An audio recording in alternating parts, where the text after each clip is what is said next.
Hi, welcome back. So in my last couple of videos, I showed the process of crafting a stack of lumber using a sawmill, and also how to drag your logs out of the forest to get them to the sawmill. Those are the first two steps of the operation. Now, I am here to show you exactly how you can turn boards out of logs, making fine finished lumber and all of the machinery involved. Now there are quite a few machines involved. If you think to way back when Grandma and Grandpa came out here and they started building their cabins from scratch, they didn't have a lot of machinery and motors and fancy equipment. They had hand saws and axes, and they made it work. So, we have a lot of luxuries nowadays. So the very first one, this is your primary engine, the chainsaw. You may have heard of it before. This is the thing that's gonna fell your trees, chop up your logs, make firewood, get all that done for you. Now you could do it with a handsaw, but it's going to take literally 10 times as long. And then after that, there's a lot more. So I'll go through them really quick with you, and then I'll begin walking through the steps of how exactly you get from log to lumber. So, join me.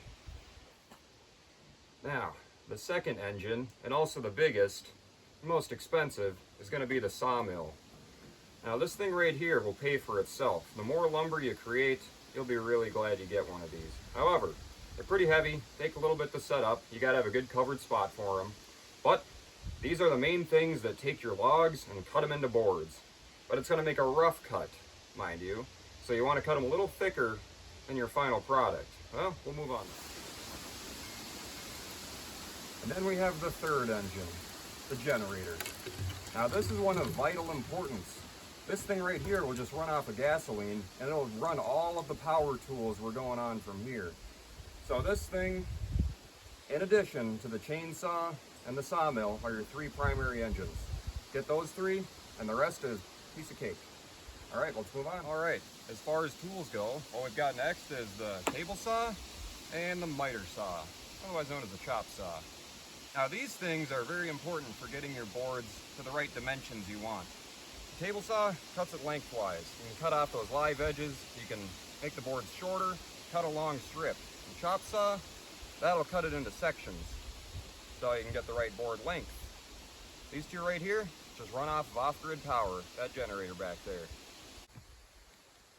And we've got the fine finish tools at the very end. This one here is a thickness planer. So this is what takes your rough sawmill cut boards and gives them a nice smooth finish on the top and the bottom. You'll have to run it through quite a few times to get your desired thickness and result, but it's a very good piece of equipment. And then we have the routing table. Now this one I would say might be an optional tool. You could do without it. However, if you want to get those nice edges, those rounded edges, or tongue and groove or shiplap or anything like that, really nice to have one of these. Just run it right through and there you go. So these are your last tools in the rotation that get your nice fine finish on that piece of wood you've been making. So we've gone through all the tools. Now let's begin the process.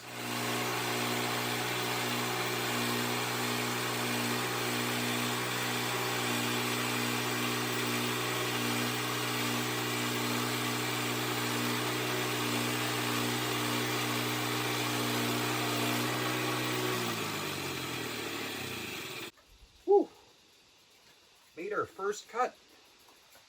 Looking nice. Got a good board here. Let's see. Oh yeah. Looking beautiful. Now there's just one small problem. We can't use this board right away. Yeah, it's a little wet. Pretty saturated with moisture. And wood, after you cut it, it's going to start drying. And as it dries, it's going to do three things, which is crack, shrink, and warp. So if I were to take this board right now and run it through all the rest of the machines, after it dries, it would probably look pretty bad. So unfortunately, I have to let it dry.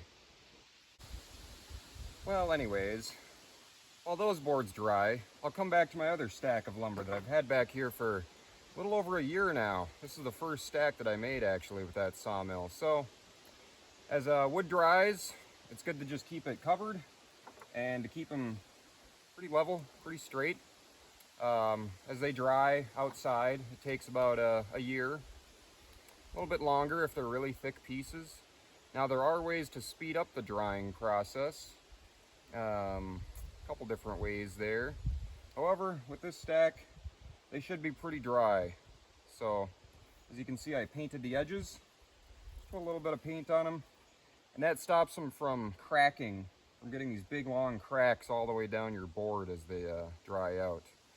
These boards also have live edge, which is perfect. Then I get to use that table saw to take it off. So, all those boards I just cut dry, I'll take from my old stack and work with those. But don't let it get you down. That's just part of the process. Yes, you have to be patient and wait. You shouldn't process wet boards, green boards right away because they're gonna shrink and crack on you immediately. Now the only exception is if you're doing board and batten, or if you're cutting down a tree that's already dead and mostly dry. Now those you could cut and use right away. If you want to take the chances with cutting down a live pine tree and using the wood right away, well, to each their own. However, with most hardwoods, you should really let them dry out a bit before you actually process it. So, let's take this board. Yeah, so then, the first step is going to be running this thing through the table saw. Take off this live edge and give myself a nice, straight, even width across the whole board. Now, after I make my first cuts, it might not be a really straight, perfect line, so I have two options. I could run it through here a couple more times, shaving off a little bit, or I could run it through another tool that's called a joiner. And that's another optional tool. You know, you really, you could use it. You can get some really nice flat edges. However, with a good table saw, you can also achieve pretty much the same effect. So, let's begin.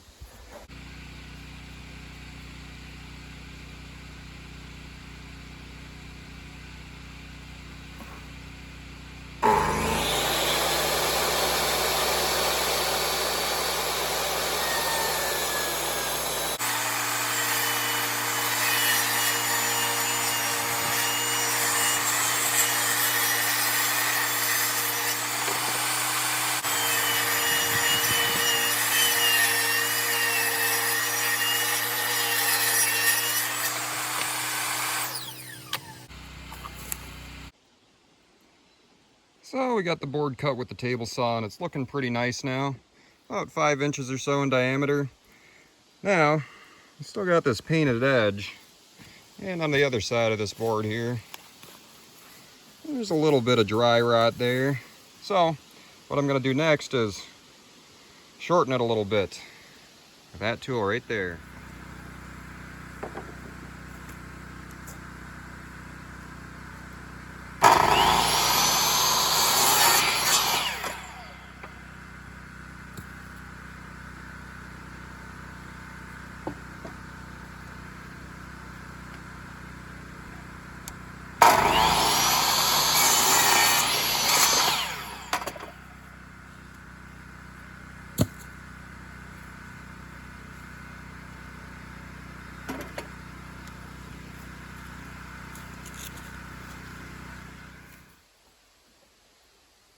Alright, so with those two steps, we went from live edge lumber to nice dimensional cut lumber.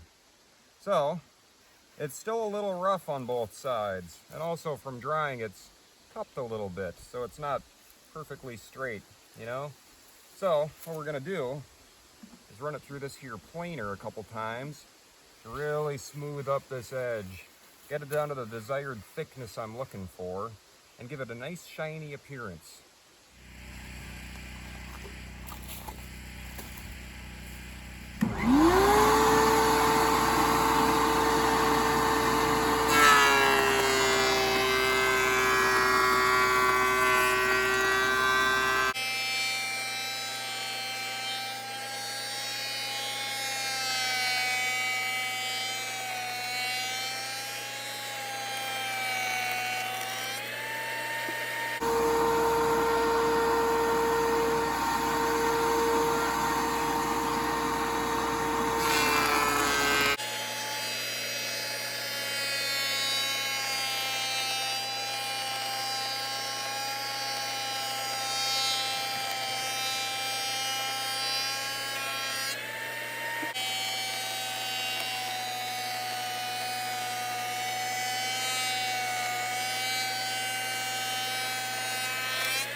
And so there you have it.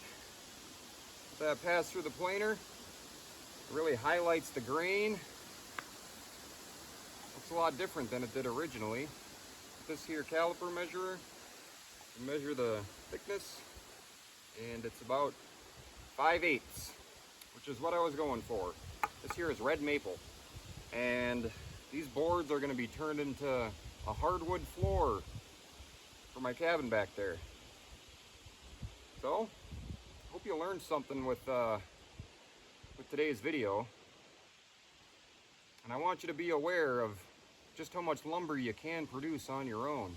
Fully off-grid, fully self-contained. Takes a little bit of investment, a couple $1,000s to get these machines.